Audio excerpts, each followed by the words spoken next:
There's a very good reason offensive football coaches cover their mouths when they call plays on the sidelines. They don't want the other team to lip read and learn what play the offense is going to run. Knowing the intentions of the opposition, very formidable way to stop opposing gains. Now, you might be wondering, what does football have to do with the Southern Baptist Convention Conference in Indianapolis? Good question. The answer is a lot. And my plea to the Southern Baptists who are meeting, please know the liberals have a playbook they use for deconstructing small O Orthodox Protestant denominations. This playbook has been used for about a century with staggering success. It's brought about the liberalization and the apostasy of, please note, not every single branch of, and not every single segment, not every single church, but it has brought about the liberalization and apostasy of the United Methodist Church,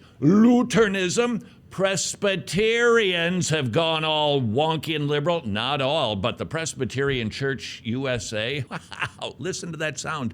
Can you hear it? It would be John Knox spinning in his grave like a lathe. Anglicanism, all liberal. Why? Because the liberals have a playbook. They've been running the plays, and they have been very victorious. And if the SBC doesn't understand that liberals in their midst are trying to run the plays that have decimated those once great Protestant denominations, then it is seriously just a matter of time before the SBC finds itself on the ash heap of demolished denominations. Let's return to football. While it's cheating in football to know the signs, signals, and playbook of the opposition, it's not for Christians. We need to learn the playbook of liberals to keep them from making any gains. In fact, if we're not wise as serpents, we're being downright foolish to the wiles of the enemy. So what is that liberal playbook? Glad you asked. Here's the title of it. They don't like to print it and distribute it in the public, but trust me, I found it in a thing online. The title of the book is How to Use Feminism to Decimate Orthodox Denominations and Turn Them into Irrelevant Charades That Barely Resemble Christianity. It's kind of a long title, but basically that's the gist of it. Here is that playbook, and this is going to be eerily familiar to you. Number one, begin a conversation. We just need to talk about the roles of women in the church. Play number two, hey, let's have some meetings to study the issue. Yeah, the church has agreed with total unanimity for over 1900 years, but let's just do a study with fresh new eyes. Play number three, why don't we just let women become deacons? Play four, vote to make women elders. Play five, made the Bible say what it clearly doesn't say. Use the same methodology to be rainbow inclusive. That is the slippery slope. Let me show you how the playbook works, starting with the Presbyterian Church in the United States of America. What's wrong with you people? It all started in the 1920s. Societal pressure, women's suffragette movement, it was knocking on the door of the church. So they decided, let's just have some discussions on women's roles in the church. Always starts with a conversation. And just as a side note, that's the same tactic of critical race theory. Let's just dialogue. You need to listen to my story. Back to the Presbyterians. In 1930, the General Assembly had meetings, studying the issue, and ultimately declared women can serve as deaconesses. 1956, the PCUSA ordains its first female elder. There's the slippery slope. 1960s, presbyteries bring overtures to the General Assembly calling for the ordination of women. 1971, the General Assembly votes to ordain women as ministers, elders, and deacons. 2014, the Presbyterian Church, United States of America. One Law voted to change its definition of marriage, allowing pastors to officiate same-sex marriages wherever that would be considered legal. See how it works? Wash, rinse, repeat. Let's visit another denomination. The Christian Reformed Church took this from banner.org. 1970, let's have a study committee to, quote, examine the reform practice of excluding women from ecclesiastical office.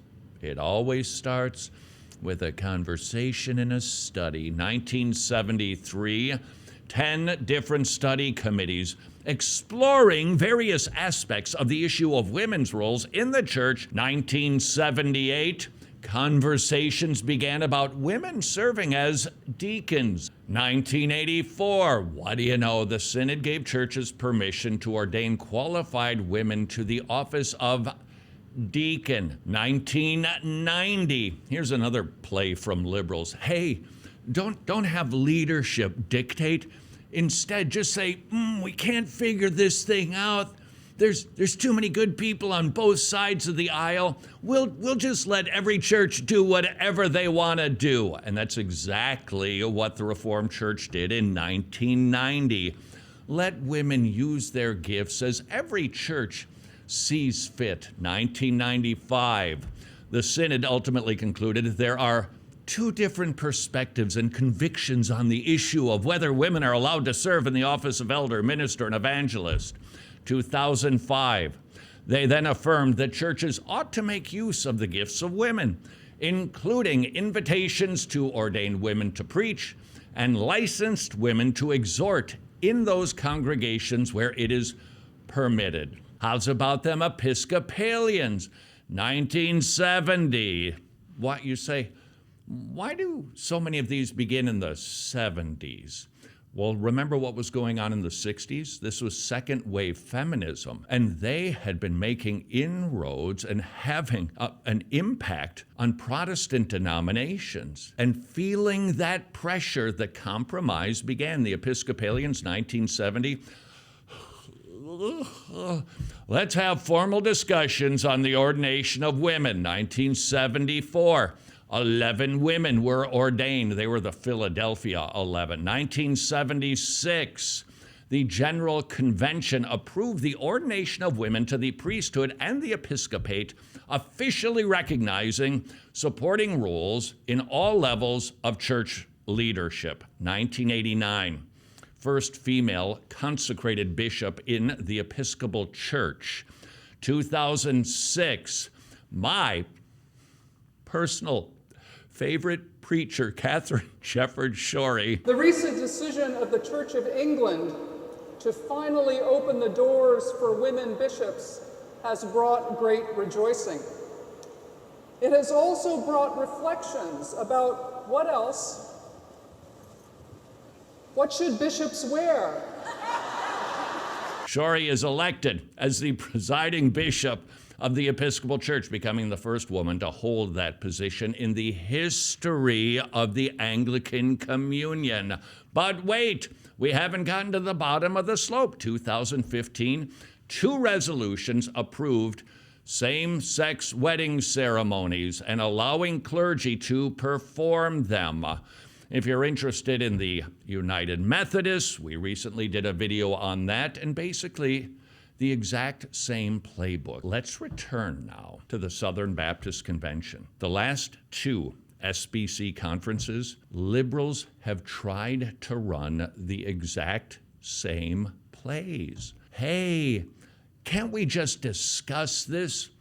Hey, let's form some study groups on the issue of the role of women. Thankfully, those efforts so far have been shut down, but just like kudzu, liberals never stop trying to invade. I move that the President of Southern Baptist Convention form a committee or a task force to be created during 2023 Southern Baptist Convention in New Orleans to report to the messengers in Indianapolis, Indiana, and at the 2024 annual meeting of the Southern Baptist Convention to study the role of women in the local Southern Baptist Church and to provide definitions of staff titles and to support the Credentials Committee To assist them in the work, the committee should be composed of women, men, both lay and ordained members. The SBC is meeting in Indianapolis, and guess what is still on the agenda? The role of women in the church. Al Mohler recently doing a video, absolutely right. The SBC, this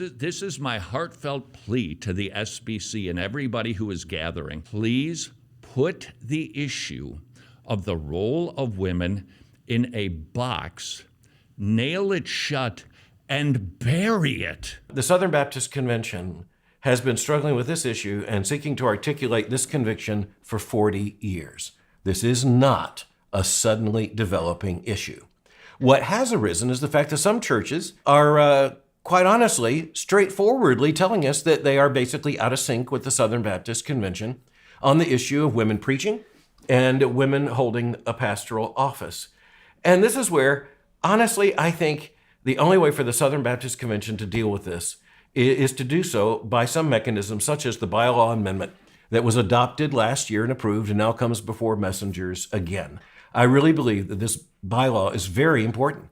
I believe that it isn't developing anything new for the SBC in terms of conviction, but is basically just applying the convictions we've been saying for decades frame the reality of our cooperation. I also want to say that even as I support the amendment and hope to see it passed again and overwhelmingly as a statement of common conviction, I want to point back to the convention just last year, 2023 in New Orleans. When it came to dealing with this question with some specific churches, the SBC did so with clarity and with overwhelming consensus. That didn't mean it was easy, but it did mean that Southern Baptists recognized it was important. I don't want to set up the Southern Baptist Convention to have to do this year after year after year as if we don't know where we stand on this issue. If the SBC does not set egalitarianism on fire once and for all, it's just going to continue to try to make inroads until one day it is possible the SBC will succumb. And you won't recognize the SBC. That is not hyperbole. That is history, and the liberals are trying to repeat it inside of the Southern Baptist Convention. Now, there are two things we can do to help the SBC. We should all be cheerleading for the SBC. This is so that they do not find themselves in the ash heap of once theologically sound denominations. Number one, as Stephen Curtis Chapman would say, let us pray a lot that the SBC stays strong. The issue of a woman serving in the pastor is an issue of fundamental biblical authority that does violate both the doctrine and the order of the Southern Baptist Convention. Number two, encourage SBC messengers, if you know one or maybe you are one, but encourage them to vote for the absolute most conservative president possible. Here's some good news about the SBC. It's not a liberal convention at all, really. It's like there's some that are super conservative, mostly conservative, pretty conservative. But then you got these people over here, and they are the outliers, but they're trying to have a great impact on the conservatives. And that's why the conservatives, they need to be pulling to the right. If you don't pull to the right, you're going to drift to the left. So maybe you're one of those, pretty conservative SBCers.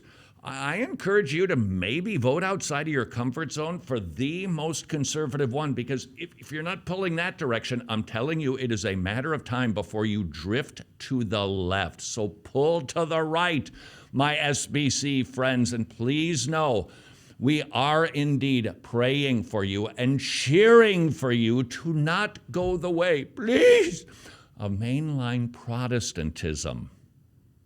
Discuss. Meet a woman who has had an abortion, and you will almost certainly be meeting a woman who has regrets, but you will never meet a woman who chose life, who regrets giving birth to her own child.